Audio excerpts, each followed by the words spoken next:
Hey, what's up? Welcome to DGen Ed. That's degenerative education, meaning none of this is financial advice. Just me having fun looking at charts like the chart behind me, which is of Webull Corporation, ticker symbol BULL. And so I am recording this on Wednesday, September 3rd, after the market has closed, but while the after hours trading is still open for about 45 more minutes.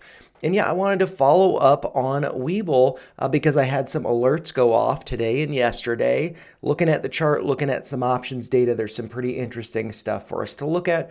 So I wanted to do that. And so to start, the alert that I had set was for $13.40. I actually had for price going above that. We did see some bounces around here, so that alert went off a couple times. And this seems like it's following earnings, which I guess were reported on Thursday, August 28th. But, I haven't been following, so I'm not really sure. And following that, we saw this massive red candle down on the 29th, coming down 7.36% on the day, and then leading into Tuesday following the 3-day weekend, we actually saw a gap down, but a little bit of a bounce. So not looking too bad there, but that gap had yet to be filled.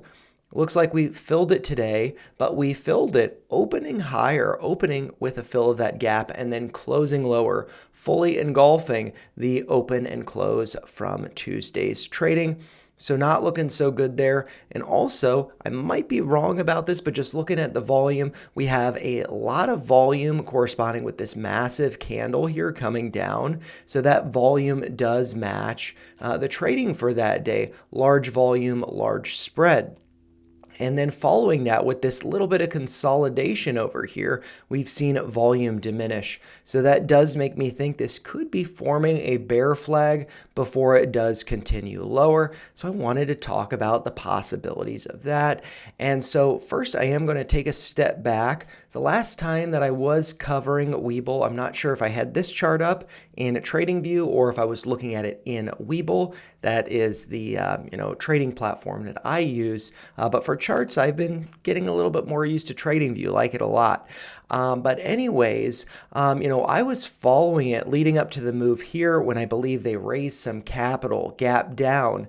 And so that's when I did this Fibonacci retracement over here.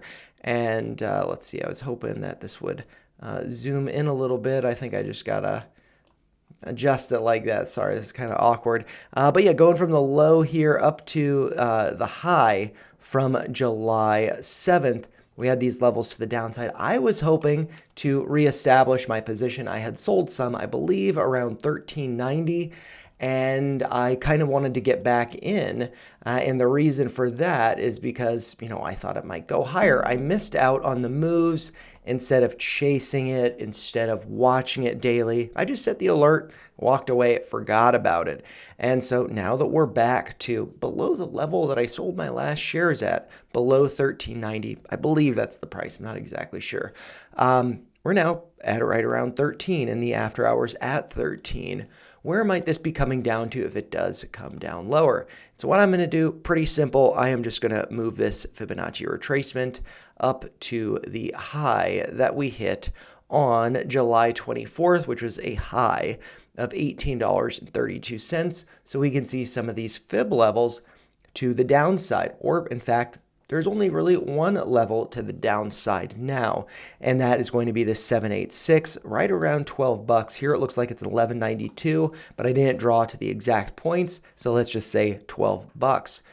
Does that make sense? Does that line up with other levels? And, just below that line, if I were to extend it further left while keeping it, where that cursor is lined up with the low from over here, we can see that there was some consolidation below that red line, so that could be acting as support. So I think that's pretty compelling. I think that's pretty good. And then also just to the left and right of that level, there is a good amount of consolidation as well. And so, if price does come a little bit lower, maybe it doesn't get exactly to 12 or sub 12, like 11.94 is where I've got it drawn to now, a little bit different than 11.92. Even if it doesn't come down to exactly that level, maybe it gets caught up in this consolidation, find some support there before going higher. But yeah, I mean, there isn't really too much trading history on this. Maybe there is actually something over here. Yeah, very interesting. 1340, I think that might have actually been a high from over here. Let's just see. Let's see. Highs. Let's see. 1340. No, I'm not exactly sure what that would have corresponded to, but just wanted to pull that up and see what it looked like.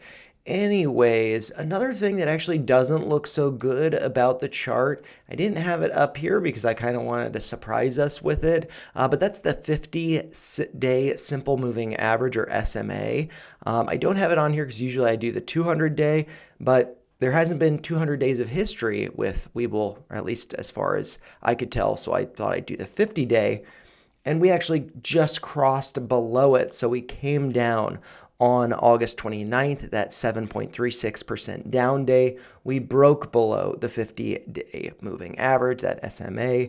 And so maybe we could be finding that as resistance. That does seem to be lined up with the 50% retracement here that is now above us. And that's around 1427, and that 50-day simple moving average is at 1417. So yeah, I think there's some resistance above us now that we've broken below that support, that moving average, and I think that this could be heading down to 12 bucks, so I would look out for that. But I also, wanted to go over some options data here real quick. Just looking at the flow from unusual whales, I have it filtered, but I'm actually going to show you how I filtered this in case you are a user and you would like to do this yourself. So I'm just going to refresh the filters here, reset them. I'm going to type in Webull up here, the ticker symbol BULL. And so that searches for all of the contracts, traded. But I don't want all of them. I don't want the minnows, the fish, not even the manatees. I want the big whales. I want the big money. And so I'm going to filter that to a minimum premium.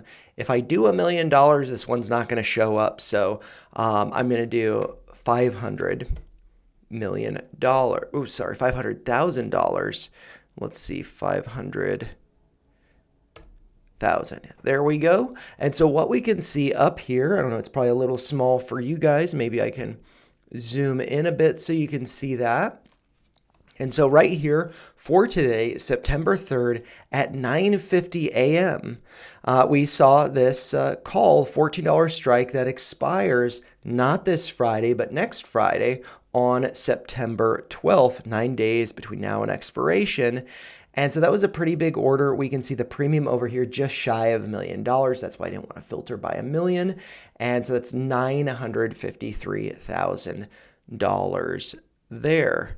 And we also see some other orders down here. This one's about $2.5 million, but I'm not going to look at that. I really just wanted to look at this one contract, because if I do click on this, if I do populate the data, and I might actually zoom back out so maybe we can see this a little bit cleaner.